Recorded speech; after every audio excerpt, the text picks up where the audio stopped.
미국 국무부가 대북 지원을 방해하는 것은 북한 여행 금지 조치가 아니라 북한 정권이라고 밝혔습니다.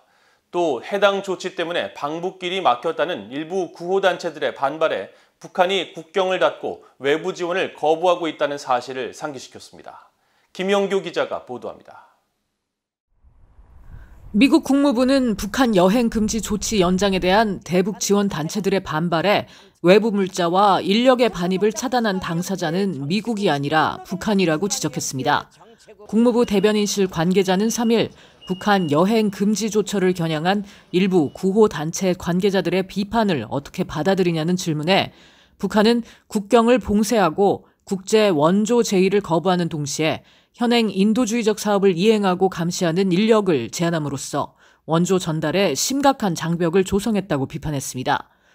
앞서 국무부는 지난 2일 연방관보고시를 통해 2017년 오토 원비어 사망 사건 이후 취한 미국인의 북한 여행 금지 조치를 내년 8월 31일까지 1년 더 연장한다고 밝혔습니다.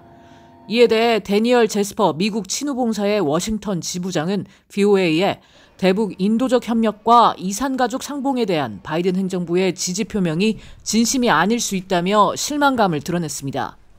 데니얼 워츠 전미 북한위원회 수석 고문도 이번 조치로 인해 대북 지원을 재개할 시점이 됐을 때 신속히 움직이지 못할 수도 있다고 우려했습니다.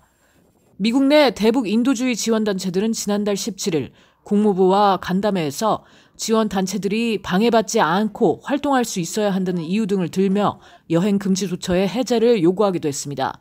하지만 국무부는 이런 주장의 타당성에 대한 질문에 북한은 계속 자국민을 착취하고 자국민의 재원을 빼돌려 불법적인 핵무기와 탄도무기 프로그램을 증강하고 있다며 북한 정권의 책임을 지적했습니다.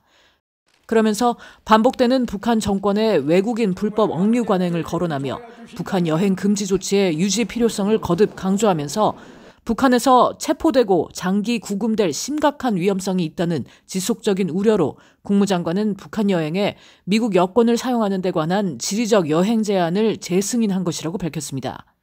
이 관계자는 국무부에 해외에 있는 미국 시민의 안전보다 더 높은 우선순위는 없고 북한 여행주의보는 여전히 유효하다며 미국인들이 북한을 여행하지 말 것을 강력히 경고한다고 거듭 강조했습니다.